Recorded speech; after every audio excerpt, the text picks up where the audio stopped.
to the top right of this 4-player map. It is Nerchio, Euronics gaming player who bopped Classic, but did have some trouble in the first set of this winner's match. With patience, the green Protoss down the lower left hand quadrant of Frost. Now this is a much bigger map, so might not see any early aggression just set up for another one of those big macro games, but I mean, Nerchio knows how to play those as well, so trying to get a little bit of a redo here as he faces same matchup, but of course a much different, much stronger, evidently, player in Patience. And obviously it's very powerful positions for Nerchio. The adept pressure that you deal with, even with the first adept on this map, comes so much later when you have to go cross spawns to get there, and it's pretty annoying for the Protoss, whose pressure is obviously just simply weakened by distance. Well, I mean, for scouts here, yeah, for Protoss, like your pressure, like, not necessarily weakened by distance if you're warping in on forward pylons, you have a warp prism or something, but that does take time. It doesn't affect like the timing on your super early rush. It's true, and all, but that's what you know, comes out. it takes a little bit more time to get the pylons in position, Right. and more time for the Zerg to react, and also with the rework of gateways, or I should say warp gates, in Legacy of the Void, there's quick warp and slow warp is going to hurt your push as well. So there's definitely a lot more. 11 seconds, right? I mean, it takes a long It's time. actually forever. So I'm gonna rush you with my slow warp. No, it doesn't work that way. You get the units forward, but it takes almost as long as it does to just make them in a regular gateway that way. It's something that the fans and esports viewers have been asking Blizzard to do for years, since Wings Liberty to rework the gateway, and I think they really delivered pretty nice. I mean, Blizzard's been hitting it out of the ballpark lately, which is like patches across many of their games, putting in some good work. So nice to see. Legacy of the Void, by far, I think the most balanced version of StarCraft to date. I played Wings of Liberty. I got 4-gated a lot, so I'm super happy that's not a thing anymore. Did you play on NA? I did. You probably got 4-gated by me, man. A lot. Of course, I was also doing that 3 racks rush with Terran too, so I got to take what I give. But either way, now things in a much, much better state of balance, and so balanced, in fact, that foreigners can win in Korea. That's what it is, man. It's all Blizzard's fault. Taking all the money away from the Koreans. In all serious, we've already seen Neeb take a little bit. We'll see if Nerchio's going to come out here and take more. Now, this time around, you can see maybe overproducing, but just having enough Zerglings early to just stop this early push in here by this Adept in its tracks, send it back, and not have to deal with that crazy early pressure like you did in Game 1. Yeah, making the Lings early, having them in position, clearing this Adept, and then you'll actually be able to escape with some of these Lings too, if you do get away. Nerchio, just when he doesn't play greedy, he's prepared for everything. Spore is coming up again. He's ready. He's not going to get caught off guard by anything. And like when you look at it right now, is the Spore too early? Maybe slightly. Maybe just slightly, but it doesn't matter to Nerchio. He's going to just play it safe. He's not going to have a greedy Spore time. He's not going to try to get up right as the Oracle flies in, because that's what every Korean Zerg tries to do, is to be greedy as possible. I just look at this. He's got Queens in position. Yep. Spore's already built. This Oracle, no, those are the rocks.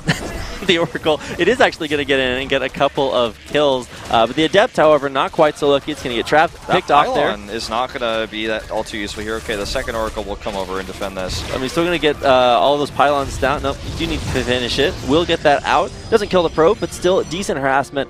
Nerchio showing that he can not only take the harassment, but also give it back. That's right. And this is not too significant damage. Is he going to get the probe? He traps the probe in the mineral lines. Oh my god. He's gonna, if he kills these pylons, he unlocks, more powerful follow-up attacks here without overcharge being available. I think he's actually going to get it so close. The pylon survives. 1 health. Oh my god. It's literally 1 HP. He's going to do a ninja sneak attack with these Zerglings, man. He's actually not going. Oh, is he? I don't think so. I think he's just going to try to run by here. I mean, it's 1 HP. I mean, he's going to have more shields now, obviously, but that was actually pretty close. Well, we do have, of course, these transitionings happening for both players. I think we're going to see Hydras again out of Nerchio, I imagine. He's actually going to lose that Oracle. Okay, that's a little slow. He's going to lose both of them. Oopsies. Well, that happened. That's why. That's when you try to pick up your takoyaki with your chopsticks, like I was trying to do yesterday, and I get it halfway to my mouth, and it just falls out. You're like, oh, well, I actually just oops there a little bit. Well, it was a little bit of a 2 oracles oops for Patience, as now he has very little harassment out on the map at all. This sort of in almost every game, player error does occur, and in this case, it's going to be a very expensive player error because not only those oracles, I mean, they did actually get a lot of damage done, but saving them meant damage comes back. You get more damage done. Okay, speaking of damage, round this 2 could be pretty successful over here. I don't think he has enough transfuse energy. I'm not sure because that's not being shown to us. Yeah, he doesn't have enough to save one of those queens. This second queen is actually in a little bit of a rough spot. But he wants to shade on top of these drones, and he will. So at least a few casualties here. This needs to snipe that 1 HP. 1 HP adept, 1 HP. Here come the Zerglings. They might actually be able to get a nice round, but a shade completes and gets those adepts out. So a little bit of harassment, but still, you look at the drone count, and now after holding off that first early harassment, taking out the oracles, Nerchio just drones all the way up now, almost at 70 workers. Very powerful droning here, as you mentioned, and Spire is going to be the tech of choice here. This is something we don't normally see in Korea as a tech option. It's usually for transitions only, but Nerchio is going to bring a little bit of European flavor here and go for this early Spire. It's important to make sure that that is hidden from Patience, as we see a little bit more harass being done here. If he hides the Spire, it can really hop in and surprise Patience, who's preparing for a totally different type of tag. All these adepts are going to go down. Only 6 drone kills, and for Nerchio, I think that's more than successful defense. He must have scouted the Spire as he is going Phoenixes now, and I'm guessing one of the adepts scouted it then. We don't have a vision check on that, but the scouting this is huge. I was talking about how it's critical to keep this hidden, and the fact that he has been unable to do so will make these Phoenixes the perfect answer. He's even getting +1 attack. May add a fleet beacon where soon. those force fields, he might actually trap those sentries against the wall. I guess they trapped themselves, but they're okay with it. They stay alive, and here comes this Immortal Pressure. Actually could target down the Spire, and that's exactly what he does here with this Immortal. Wants to kill this Queen first. The Spore is even coming in here to try to punish this. He actually needs more units back here. He needs Lings. They are coming up with some Roaches here. The Spire should be fine. And the War Prism is actually being targeted down right now. I don't think he can save that Immortal if he loses this Prism. Obviously he cannot. That Spire is actually pretty close to dead. Oh my god, no way.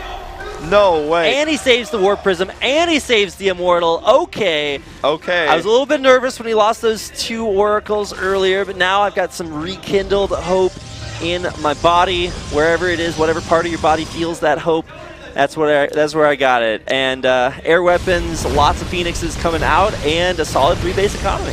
Really interesting that he continues to make these Phoenixes after he knows the Spire was destroyed. So what he's planning here is to stop the Hydra transition potentially with all those Phoenixes, lift them while the count is early. And while it's low, as in the early stages of building them, also can use the Phoenixes to lift Lurkers later on when we will no doubt have the Lurker Gen transition. 16 Hydras on the way already.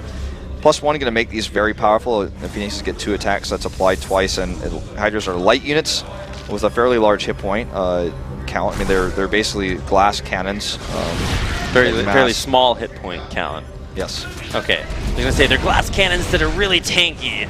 Well, I don't know how you make that glass. That's like the iPhone cover glass. It's actually indestructible. But Hydras are not. They do die pretty quickly, although there are a sizable number. I'd have to look at the unit count. But yeah, Hydras, Roaches, a big push of forming here for Nerchio as he comes out around from the top. Now there's a big gateway wall there in front, so that might allow him to start poking in. He's going for it. If he actually hits that pylon, a lot of those gateways will get unpowered as well. Okay, he's reinforcing that right now, so only a few of them will get unpowered if he gets that. He's pulling this Protoss army away, and Patience has no idea. He's going for it. He's going to actually... no, he's actually not going for it. He could actually unpower all of those. Okay, just going to kill the gateways. Wants to do more permanent damage. Meanwhile, these Lings find damage over here. And he's going to stop Nerchio, his multitasking is on point right now. He knows exactly when to pull back there as well. He pulled Patience's army all the way back, and then just is pulling back and forth and back and forth. Now here comes the first big attempt at pushing Nerchio away Guardian Shield up, but Nerchio on top of the retreat. Nerchio's attacks are very precise. He knows the angle at which to attack where the Protoss army is hindered by its own buildings. And that's what we've seen from him already 3 of the 4 games we're watching right now, especially on Sejong when he had the Lurkers and Hydras, used it well there. He's using it here again, minimalizing the surface area that the Protoss army can get, minimizing the concave. Now going to knock out this War Prism and shut down this adept attack. And so, I mean, as he now gets geared up to push across the map, I mean, the disruptor hits are going to have to be really good. He has 4 disruptors, so he can absolutely just crush this army. God, but look at how many lurkers that is. It's usually on the Zerg side of things to win this battle. The Protoss can't like really hard move his orbs with the split. If the Zerg army is split, the adepts, or not the adepts, the disruptors will just inherently get less value. So if Nerchio micros this correctly, positions correctly, again using these buildings, this is going to be a very powerful attack, but the counter is there. He's going to transition to what looks like maybe Baneling drops there as well in the back, so we'll see if that comes out. But with 13 Lurkers morphed and moving out on the map, he might actually be able to catch Patience's army out there. Burrows, all those Lurkers and those 2 very sad Immortals might not make it back to their squad. Cannons over here are going to minimize this damage. Looks like he could try to target down some disruptors. I think he's just not looking at these. I think he's just scouting with those. I think they're just rallied back. Taking the scenic route. Yeah. All the way around that base. Notice also something else that we haven't really talked about is Nerchio is massing these Overseers. This will always give him vision, but more importantly, it will allow him to use Changelings to help reposition the army as well. So we've seen this already used by him earlier on, and we'll see him use it again here to try to block some of these units. It's very effective as a tactic if used correctly. All right, both players morphing, or maxed, but morphing a million Banelings here. That's going to be about 30-40 supply worth of Banelings.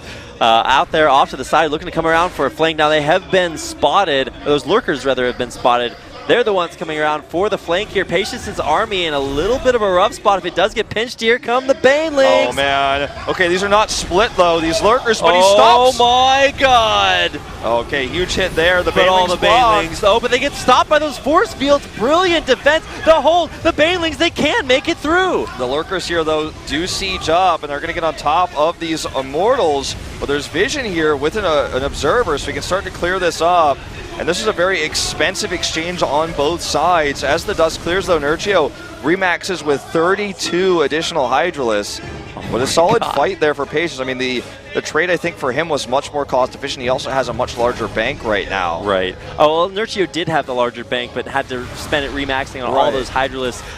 Really well played by both players. A great positioning there by Nerchio to pinch Patience's army against that wall, and then Patience just had the most godly force fields ever to defend. But now, the mothership warping in for Patience. Is that the recipe for success? I'm trying to figure out what his plan is going to be here with all these Stargates, because it's certainly not. Well, hold that thought. We're going to have this big split. Nice split there, actually. God. Really well done. Needs a split again here. Tough to do with the orb in this position, but he is actually pushing this back, killing these expensive disruptors right now. And let's not forget, Patience just made 3 Stargates, so he doesn't have a lot of resources to remax this army. He's in a tough spot right now. Immortals and disruptors are not retreat units. They just don't run away. Nice splits there by Nerchio, and those Hydras, like you mentioned, now faster off creep. You can see how effective that was at pushing back Patience's army. I'm really curious what these Stargates are going to be used for, because if he goes Tempest, it's going to take a long time. Okay, he is going to go ahead and grab that first Tempest. He doesn't have the bank to make that while he's trying to remake these Disruptors. So 5 Stargate Tempest with only 200 gas in the bank. Definitely going to be a long, long road before that becomes a large, significant force. Let's also point out that to the top of the map, near the 12 o'clock position, Nerchio has taken a 5th base, which I don't think Patience has even scouted yet. So he's getting all that free extra money. Yeah, it's a score down. You're going to give him an opportunity to maybe put pressure on from the top. He wants to use the rally point that way. But like you said, Nerchio's taking another base, so is Patience here, but it will be canceled. Nice snipe there by Nerchio. Good snipe there. Lings, some of them escape as well, looking for more pressure, drawing Patience's army out of position, so this Lurker army can actually get on top of that 3rd base. Okay. That was pretty solid. Interesting. That's a little bit risky, having all those disruptors that far away. from a protecting pylon. Nerchio grouping up there down towards the bottom is really looking to smash this 5th base attempt by Patience. Yeah, he sees it. He doesn't have charge yet, so these Zealots are taking their sweet time getting across the map, but they will be there soon. These Spines not ready in time. This base is going to be decimated. It's going to be killed. Several drones going down as well. Good control here by Patience. I think he's going to be in there in time to save it. So Nerchio on top of the defense. Does lose a little bit, but yeah, able to save it. He didn't actually target. He targeted drones, or chase the drones down instead, which is quite significant. But meanwhile, this Stalker army is actually going towards the right side of the map. And let's see how well he defends this. I don't know how many units he has back at home. Oh, he decides not to commit. Oh, yeah, I actually might not be able to pull back in time. Mothership back at home with all those disruptors for defense, but where is Nerchio going to go? He's going to cut off Patience's army, and this might be what wins him the game. A huge arc of Zerg here, blinking backwards, but losing all of his immortals at the same time. Force Field's going to force him to move away for now, but it looks like he wants to just go for the attack. These 3 Archons actually may draw him back as well. He's going to send those up to harass the base. He's sending half of his army to defend, mostly pure Lings, so it's going to take a little while with these very upgraded Zealots and Archons, but he will eventually clean this up. The second part of his army looked like it wanted to continue to chase the Stalkers, but instead he's also sitting that up to the top of the map. As it turns out, Archons and Zealots are 2 different types of counters to Zerglings. Finally, we'll clear this up. The 2 Zealots, though, still finding a little bit of damage. They're so low. He thought they were going to die, so he actually just pulled back his Zerglings. Oh my god. They actually do get a lot of drone kills. He can actually just kill those Zealots with the drones. But instead, he's actually got to remember to fight the rest of, fight his battles on the rest of the map. Now, Patience is really starting to take the economy away here with this attack, and he's got his own base down here. Let's see if Nerchio can deny this. Here come the Disruptors hits. Will they be good? They are. Now, those the Tempest up in the top, on top of the high ground. Are the Hydras going to be able to take them out? So many lifts, but it's still only 1 Tempest surviving here. Are there enough Hydras for Nerchio? I think there are enough for the time being here, but the question is, will he have enough later? Is someone that 1 Zealot is still killing drones over there? His base is not even mining. I mean, he will actually kill this 4th or 5th base rather for Patience, so that means his mining actually might not be that much. He does not have the same bank that Nerchio does, up at 5k gas. Oh my god. But he has the better tech. He's got Phoenixes, he has a mothership, which is going to be a pain to deal with this low Hydra count. I never thought I'd cast a game where a player has 300 minerals but 5,000 gas, but I'm doing it right now. He needs that money. He needs the drones mining. They're going to get harassed here again by Phoenixes this time. He needs to keep this base mining so he can remake an army, because Patience, yes, he lost a base, but he has a decent bank. And again, that tech I was talking about that Nerchio is going to struggle to deal with. There's Archons in the mix. There are 6 Disruptors and even 4 Tempests for ranged poke. Oh, a little bit of bad pathing there. Those Lurkers should get cleaned up. Actually, those guys are pretty fast. But yeah, like you mentioned, the tech disadvantage is just going to be a little bit rough to deal with. This is a Hydra Zergling army that can't really do a whole lot against this Mothership Tempest composition that Patience has. Starting to get to that death ball level at the end of the game. Yeah, he just doesn't have a strong economy. He has so much gas. I feel like you should actually pull probes out, or pull drones out of gas, send them over to that 5th base. I mean, he has rebuilt a lot of those drones, but he just needs to stabilize with money. Ling's going to just attack in here. This is not where he wants to be. He actually just needs to avoid this Protoss army until he can mass up a larger force. He's going to make several Overseers here, but unfortunately they will all get caught. Needs to cancel those. But he's still going to lose all the Overlords. Actually, almost supply block there too. Does have to spend some larva on those on additional Overlords if he does want to hit max. Again, it's this maxed out, or not maxed out, Protoss army. Wow, great hits on the Disruptors. Mothership pushing in. He's going to suicide some of those Overseers in there, but he needs detection on top of this army. Now that he has it, he has a lot of Lings here, but there's so many Archons underneath. I don't think this is going to work, and I think this is going to be game over. Patience should take this. GG! Patience comes out with the win. First place in this group. Most people were voting Classic and Maru to get out of the group, but yet again, in our 4th group, we have a 4th upset here. And basically out first, he looked very prepared. Crushed Maru. I'd say had in a weird way. I feel like he had a harder time with Nerchio than he did with Maru. But there you have it. Patience is getting out of the group in first place, guys. That's pretty impressive. Now, Nerchio did have solid games against Patience, so now we await our next matchup, which is going to be, it's going to be Maru versus Classic. to see who will advance to face off against Nerchio to be our second player to advance. But first player to advance is Patience, very well deserved. Yep. And before we go to that interview, we are going to have a short commercial break. Please do tweet at us with the hashtag KeSPA Cup. Or just tweet, you don't have to tweet at us, but just use that hashtag. We'll find your questions. We might be able to ask Nerchio if he advances in the group your questions. We are going to take that commercial break right now, guys. Tweet at us, and we'll see you in just a few.